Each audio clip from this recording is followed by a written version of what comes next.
Agora é a hora dos empresários da pequena empresa ganharem dinheiro com a internet. O Marketplace da KeepSell chegou com tudo. Você que tem um micro e pequeno negócio, venha vender os seus produtos num Marketplace focado em você. Cadastre-se no Marketplace da KeepSell e venda com segurança para qualquer pessoa física ou jurídica do Brasil, sem burocracia. Inscreva-se gratuitamente agora e coloque a sua empresa na era digital.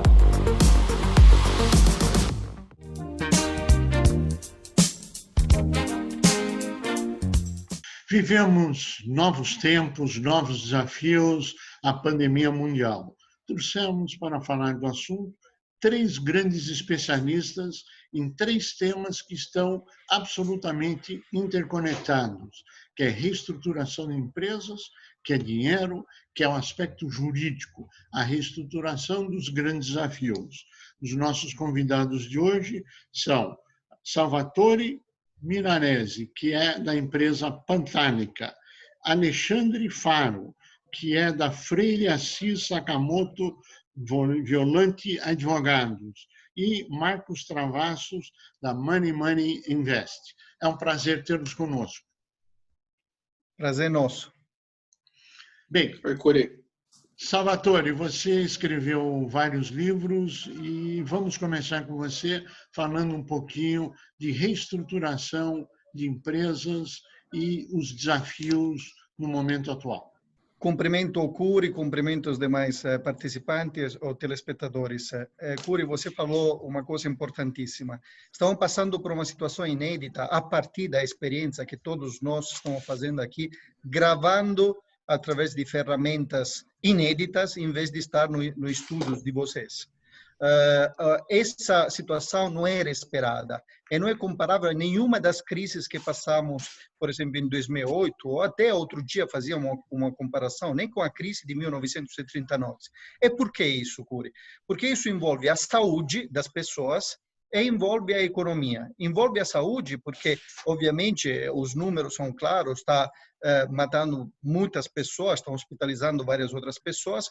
Portanto, as pessoas preocupadas e em pânico, os relativos governos preocupados em pânico, fecham as economias, fazem o chamado de lockdown, e todo mundo sofre. Agora, sem entrar no assunto de o que é prioritário, porque saúde é ligada à economia é ligada à saúde, nós que somos profissionais de reestruturação de empresas, a primeira coisa que estamos dizendo aos empresários é não continue fazendo a mesma coisa como se nada estivesse acontecendo. Fundamentalmente, estamos dizendo, se enquadre naquela que é a indústria da qual você faz parte, que pode fazer parte de uma indústria severamente golpeada pelo coronavírus, parcialmente golpeadas, ou a indústria estratégica, que não parou e que deve continuar produzindo. No primeiro caso, depois vamos escutar os experts aqui em jurídico, o doutor Alexandre, temos que verificar o que deve ser feito. Imagine, por exemplo, uma sapataria, uma microempresa, um cabeleireiro, ou um restaurante que fechou completamente e que tem que pagar aluguel ou que eventualmente tem as parcelas dos bancos para pagar, tem os impostos do mês anterior, ter funcionários. A segunda categoria que mencionei são as empresas que foram golpeadas parcialmente. Essas empresas, obviamente, não pode pensar exclusivamente os jurídicos, tem que repensar o modo de ver o negócio deles. Então, nesse caso, a nossa principal recomendação, pense para a saúde dos seus empregados. Não demita por enquanto. Vamos verificar como essas coisas, com as medidas editadas pelo governo, podem ser enfrentadas, porque já era complicado no Brasil contratar gente competente antes dessa crise. Então, se você tomar decisões que eventualmente levam para a demissão de importante quadro da tua empresa, você pode estar prejudicando, inclusive, a continuidade das atividades. E esse tipo de indústria, o que tem que fazer? Simplesmente repensar ao novo cenário, verificar como as receitas foram impactadas, diminuir eventualmente a despesa de marketing, postergar investimentos que não são estratégicos, falar com os fornecedores, não machucar os fornecedores, dizendo não vou te pagar, mas falar, colaborar com esses fornecedores, porque o mundo não vai acabar, se Deus quiser, obviamente. Nos próximos meses vamos sair dessa. Então, é dizer, eu preciso de mais prazos, esticar os prazos, falar com os clientes, verificar como servir os clientes, porque às vezes, eventualmente, o navio não chegou à porta, a matéria-prima não chega na tua fábrica, ou não chega no teu estabelecimento, então posso eventualmente não ter como servir esse cliente, então combinar com o cliente, como manter a continuidade. Mas mais do que nada, observar disciplina no próprio fluxo de caixa. Isso significa, além de postergar os impostos, e vamos escutar o doutor Alexandre o que tem a dizer, porque tem várias medidas para se beneficiar, falar com os bancos. Os bancos hoje estão recebendo, segundo a informação da FEBABAN, mais de 2 milhões de pedidos de postergação de pagamentos, que corresponde a cerca de 250 bilhões de reais.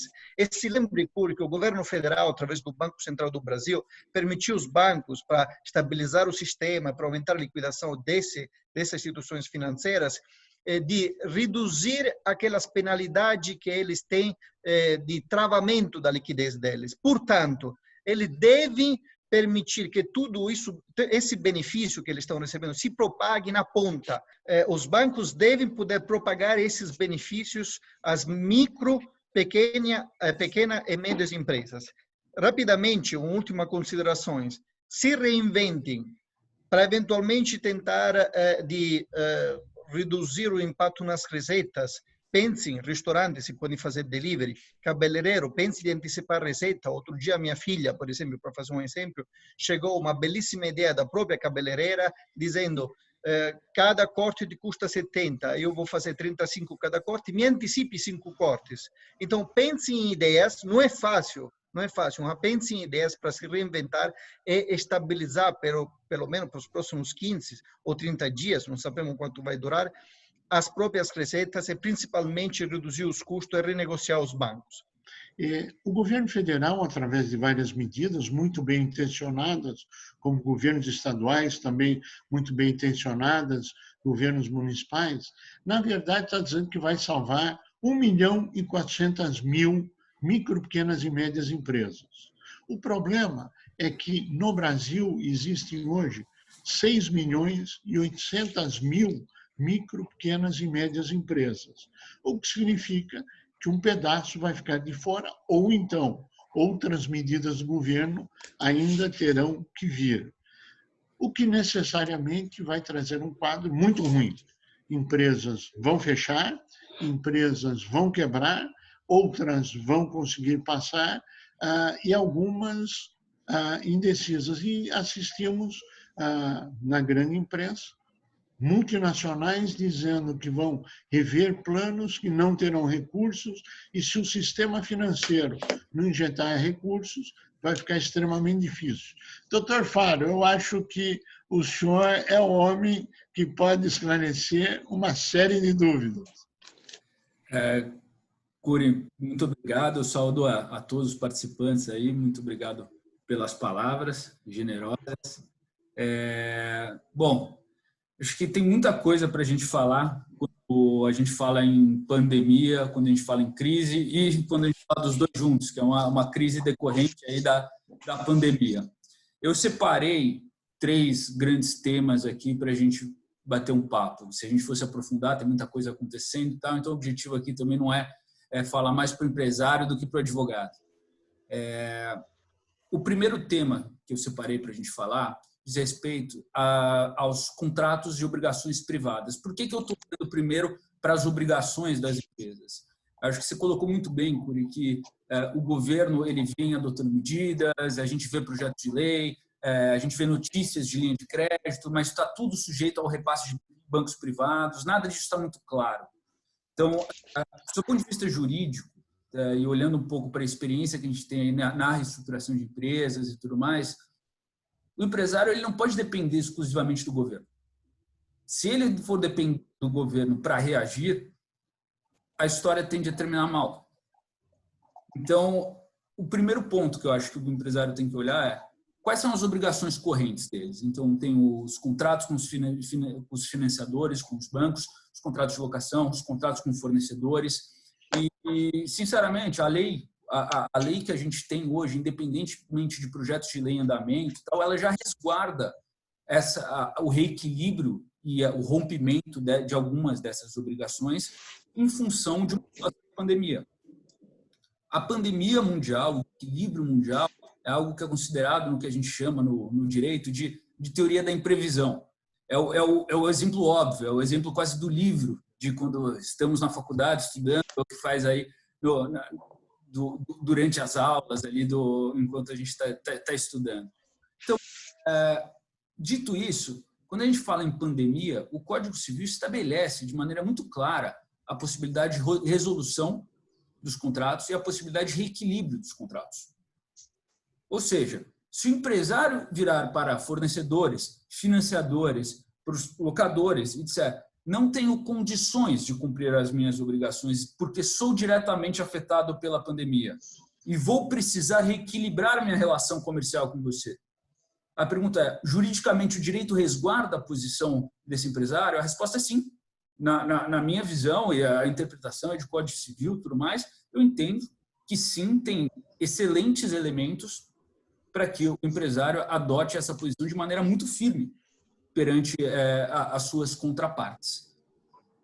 Então, esse é o primeiro ponto, o ponto de reequilíbrio das relações. O direito resguarda isso. O não cumprimento das obrigações em função de algo imprevisto não é juridicamente ilícito. Esse é o grande ponto. E isso tem que ser discutido. Tá? A lógica da lei é para que esses prejuízos sejam repartidos. Além desse ponto, que eu acho que é algo bastante relevante, eu entendo que é muito importante o empresário se programar. Então, ele precisa olhar para a operação dele com alguma perspectiva de retomada, ou quando for a retomada, entender o que ele vai ter que fazer, ou que tipo de reestruturação que ele vai ter que ter para isso. Ou seja, ele vai precisar de uma recuperação judicial? Ele vai conseguir uma reestruturação? Se ele não conseguir, ele vai ter que ir para uma recuperação judicial? Ele vai precisar ajuizar ações para reequilíbrio dos contratos? Então, assim, o empresário tem que agir nesse ponto. Trazendo agora um pouco para um outro lado, para não me estender demais também nesse aspecto, falando um pouquinho das questões tributárias, que eu acho que é uma preocupação aí de todos. Tá? Na parte tributária, a gente também vê diversas normas, portarias, decretos, tanto na esfera federal quanto na esfera estadual. Eu acho que o que dá para destacar é o seguinte: a gente já tem a suspensão de alguns tributos durante o período, tá? Por exemplo, PIS, COFINS, a gente já tem IOF também até o início de julho. A gente também tem o adiamento do pagamento de alguns tributos, isso já está normatizado. Mas eu acho que um ponto importante aqui a ser colocado também é o seguinte: a partir do momento que a empresa ela não consegue produzir por uma determinação do próprio governo, como que ela vai ter que arcar com os tributos que seriam próprios da operação dela? Então, assim, existem ações foram ajuizadas no sentido de suspender o pagamento dos tributos durante a pandemia, desde que a empresa comprove que ela foi diretamente afetada por isso. Eu acho que esse é o grande recado. Falem com os contadores, falem com os profissionais que cuidam da parte fiscal da companhia, controllers, tudo mais, mas para acompanhar as normas já existem, mas tenham em mente isso. Eu acho que o recado do empresário é esse também. Estou diante de uma pandemia, não consigo cumprir minhas obrigações, beleza, vamos ver o que podemos para que não ocorra o pior, não ocorra uma falência, não ocorra algo que é um prejuízo para todos os envolvidos. E na questão trabalhista, aqui ultrapassando até um pouquinho aqui o tempo que eu tinha programado, eu vou ser muito breve.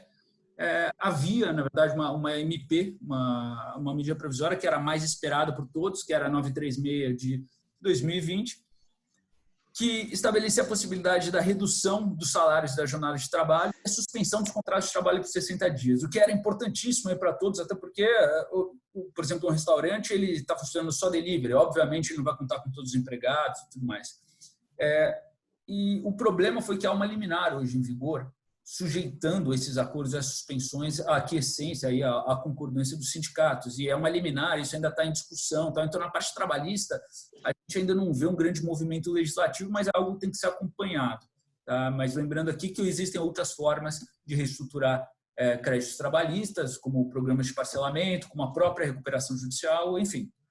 Acho que são essas minhas considerações aí acenar de apoio aí à disposição do empresário para que ele possa se manter nesse período de crise sem necessariamente depender só do governo. Esse é o meu ponto aqui. Bem, todo mundo está esperando apoio do governo, apesar, sabemos que nem todos serão atendidos, mas a grande indagação é como fazer o dinheiro chegar na ponta, até agora não definido, e projetos que falam em enviar o dinheiro que ainda estão em votação. Foram votados essa semana no Senado, ao Congresso, sanção e assim por diante. Marcos, é com você. Está operando, está emprestando? Como é que é o cenário?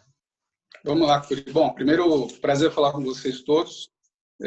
A gente está, assim, operando, mas, olha, eu posso dizer para você que dentro dos meus mais de 25 anos de crédito, fazendo crédito em bancos e mercado de capitais, essa é uma crise bastante diferente, né? Uma crise que a gente nunca viu. Então, não se trata simplesmente de crédito, trata-se de salvar uma economia toda. E um problema desse tamanho, Curi, ele precisa ser tratado de uma maneira muito ampla, tá? Então, quer dizer, é um problema dos governos centrais, é um problema dos bancos centrais do mundo inteiro, e aqui no Brasil, como já foi dito aqui, o nosso Banco Central, os nossos governos estão trabalhando nesse sentido. Agora, o que eu não queria ver, e a gente está aqui para falar isso, é acontecer o que aconteceu nas outras crises que vivemos recentemente, que eu vou chamar de empossamento de liquidez. O governo está liberando dinheiro, a gente está vendo as leis, o doutor Faro nos explicou aqui que muitas em trâmite e muitas já uma realidade, mas como é que leva esse dinheiro para a ponta? Nós vamos chamar todos os empresários do Brasil, fazer uma fila na porta da Caixa Econômica Federal e dar uma senha para cada um? Você acha que isso vai funcionar? Não funciona. E a gente já viu acontecer isso no passado. Só que hoje a gente tem um aliado, quer dizer, nós temos a tecnologia ao nosso lado, nós temos as fintechs. As fintechs, que, por sinal, são muito apoiadas pelo Banco Central, criando formas de as fintechs crescerem e se desenvolverem. Então, o que eu quero dizer para você é o seguinte, dá para a gente fazer de uma forma muito ágil, muito segura e muito direta. A Caixa Econômica Federal já disse e se colocou à disposição, diz que tem mais de 5.000 agências, e tem mais do que isso mesmo, espalhadas no Brasil inteiro. Só que as fintechs, elas estão disponíveis em cada computador, em cada celular. Desde que tenha acesso à internet, o micro, pequeno e médio empresário pode acessar a fintech e pedir crédito. E receber o crédito de uma maneira muito ágil e muito mais simples, eu garanto a você, do que preencher cadastros e pegar uma fila na Caixa Econômica Federal ou no Banco do Brasil, que, aliás, é contra o que a gente está pregando, né? Contra o isolamento social. Nós não queremos aglomerações, queremos pessoas longe uma das outras. Então, o que eu posso dizer é o seguinte, precisamos usar as fintechs mais. A gente já ouviu também que o governo está preocupado e está pensando em usar os meios de pagamento, as maquininhas. Mas isso é pouco. Uma pequena indústria, uma microindústria não tem maquininha. Ela não recebe cartão de crédito. Nós temos que apoiar todos. Então, o que eu acho que a contribuição que as fintechs podem fazer agora, e pode ser um papel de protagonismo na solução de toda a crise, é organizar a entrega desse crédito na ponta. Então, a gente já tem falado bastante com outros órgãos, acho que a gente precisa criar assim, fundos de investimentos, grandes fundos que têm lá os seus critérios de quem tem direito a que tipo de crédito e, através, de novo, das fintechs de crédito, os empresários vão até o seu site, a sua plataforma, como a Money Invest, mas existem outras também muito competentes, e vão lá e peçam o seu crédito de acordo com aquilo que a legislação permite, e eu garanto a você, em 24 horas, em 36 horas, o dinheiro vai estar na ponta, vai estar na conta do empresário para ele poder pagar as suas contas ou fazer os seus alongamentos e sobreviver. Nós não podemos deixar a economia morrer. As pessoas têm que ter emprego e as empresas têm que ter a capacidade de continuar vivas depois da crise. Essa crise vai passar. Se vai durar 2, 3 ou 6 meses, nós não sabemos, mas ela vai passar. E nós temos que estar pronto depois que ela passar. Nós temos que ter a capacidade de produzir automóveis, de produzir máquinas, de produzir equipamentos, de ter um restaurante à disposição das pessoas que querem consumir. Agora, para que isso aconteça, o trabalho tem que ser amplificado. E, de novo, não faz sentido a gente depender de métodos antigos para resolver essas questões tão novas e, principalmente, nesse ambiente absolutamente tecnológico. As fintechs estão prontas para levar o dinheiro onde ele tem que chegar. E é muito simples. A gente só precisa ser ouvido pelo governo federal e dar continuidade naquilo que a gente já faz. A gente já faz isso no nosso dia a dia. E eu acho que é mais um apelo. Pessoal, nós estamos prontos, vamos fazer isso acontecer. Vamos cuidar do Brasil, vamos cuidar da economia. A saúde, infelizmente, a gente não tem propriedade para falar. A gente só pode cumprir, como cidadãos, as orientações dos órgãos reguladores do governo federal. Hoje nós estamos tendo uma comprovação de que o conhecimento acumulado das várias áreas pode trazer um benefício a toda a sociedade, ao governo, ao país, aos empresários, aos trabalhadores, à sociedade civil como um todo. Queremos agradecer muito as participações de Alexandre Faro, de Marcos Travassos, de Salvatore Milanese. E a você que esteve conosco, nosso mais profundo agradecimento, com a certeza que estaremos juntos na semana que vem. Até lá!